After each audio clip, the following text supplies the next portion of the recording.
Then I got just one other question, and that's if your daddy was from up on Sand Mountain, why did he go to, where'd you say, Gadsden or something? No, ma'am. No, ma'am. My mother was from Gadsden. We was born and raised in Gadsden. But he went to Gadsden to get a wife. Why didn't he just marry his first cousin like the rest of us do on Sand Mountain? My gosh, wow. Well, the only thing I could say is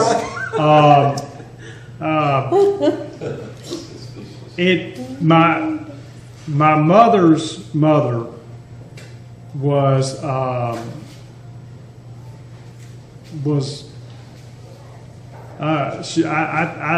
quite frankly, she had vinegar in her blood.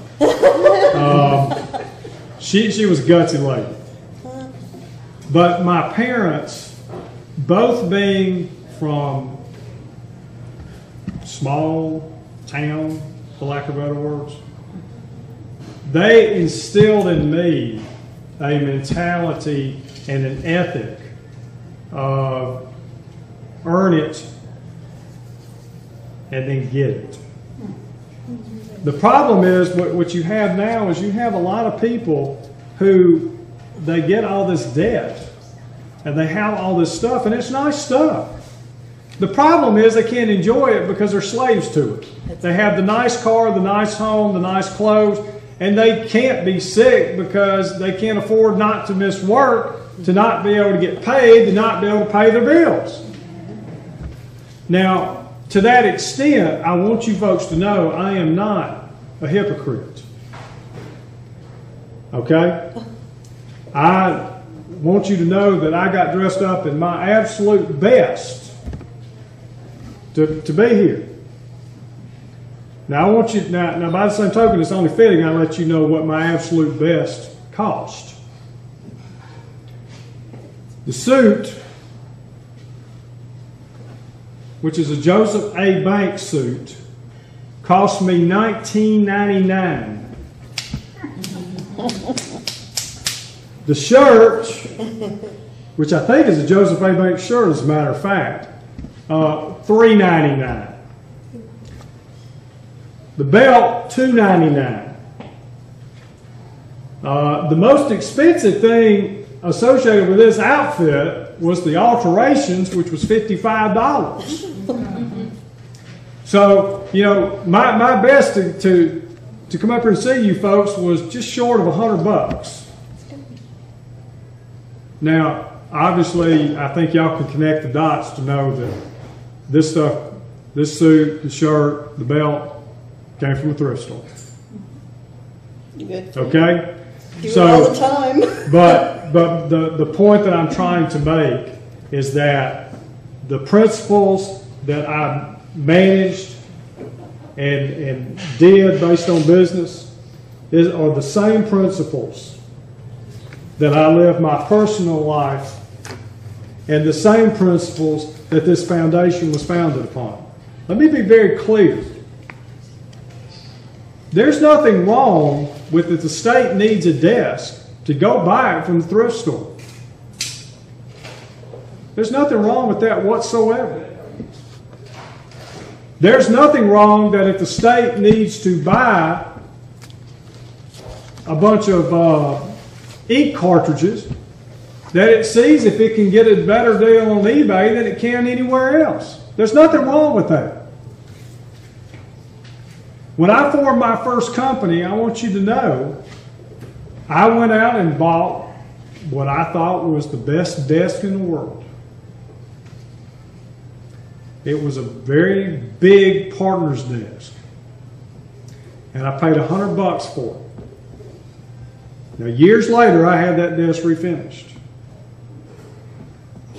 Later on, I needed a chair because I had a 250-pound plus tush that needed to sit in it.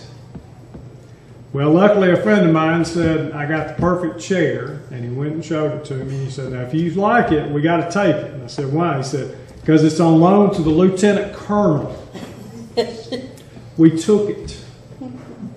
Years later, I had that chair refinished. Now, I tell you that story. I paid $250 for that chair. I would like to now tell you what that chair turned out to be. That chair turned out to be a gun lock chair. The same model chair that John F. Kennedy used in the Oval Office. And that chair now sits in my study. Behind what? Behind that $12,000 Well, my wife has opened the Pandora's box. Very seldom have I given in to my wants. Okay, my desires. I'm very good at differentiating between needs and wants. Unfortunately, a few years back, I found something in England. Actually, it was found for me, and I heard about it. And it was an English replica of the Resolute desk, which, for those of you that aren't familiar with your history, the Resolute desk is the desk that was made from the timbers of Her Majesty's Resolute, which was given to the United States. And that desk, at least one of the two desks made from those timbers, that desk is the desk that our beloved Ronald Reagan and several of his predecessors and subsequent presidents have used in the Oval Office. That's one big desk. And so it sits in what we have christened as the Resolute Study in our home. But I have to say that it adjoins the Governor's Library in our home. Okay. So what kind of businesses did you have before you were... Everything from manufacturing to pharmaceutical, healthcare, manufacturing. Also, I tell you something that how my brain works. I finally started figuring out how much money we're spending with outside ad agencies and marketing firms. And I ended up buying into an ad agency because I said, you know, this is getting expensive. Now, to further show you how my brain works, eventually I started looking at the financials of the ad agency, and I noticed how much money they were spending farming out printing to other printers. And I was able to eventually line extend them into the printing business so we did not have to farm out anymore. That's how my brain works. I'm a big fan of Henry Ford. I really like his concept relative to standardization. But you know, we have become a nation of excess. We have too many choices. You know, there's only there's only a handful of ways you can cook a chicken, and yet there are I don't know how many different chicken places.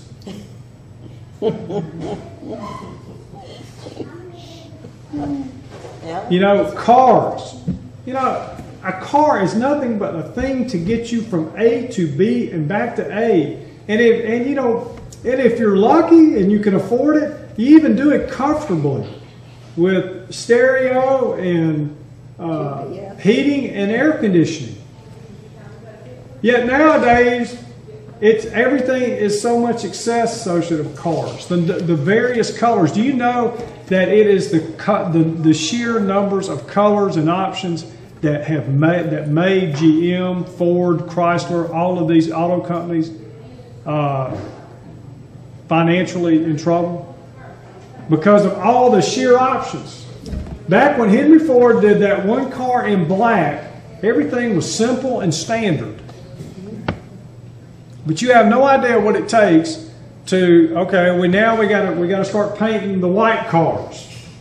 Then we got to start painting the blue cars. You know, everything has to be retrofitted. You got to change and all this stuff. Same thing with the interiors. Everything has to be hybrid or electric.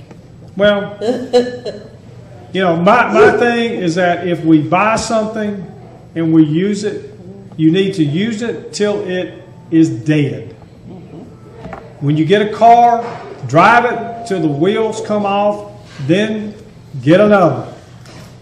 Sounds just like my husband. But cars are depreciable assets. You never finance a depreciable asset. You only finance, if you're going to finance, appreciable assets. But as I used to say, I'm a dumb old redneck. What do I know? Yes, ma'am. Observation. I really like the economies of scale principle that you want to see put in government. But I think you might be careful about using the phrase collective bargaining. Well, collective bargaining Because it has a different connotation. well, collective bargaining works. It works with labor. Yeah, I know. Okay? So, but it also works when when it involves something other than humans, But such nobody as thinks of it goods and outside services. the union context. Oh, I understand. But collective bargaining works. Oh, yeah. Okay? And I've always made it work for me. So I'm a big advocate of, if I got to get one and I'm going to need 10 later on, I might as well negotiate for I was 11. talking about the phrase. Oh, I not the understand. principle. Oh, I understand.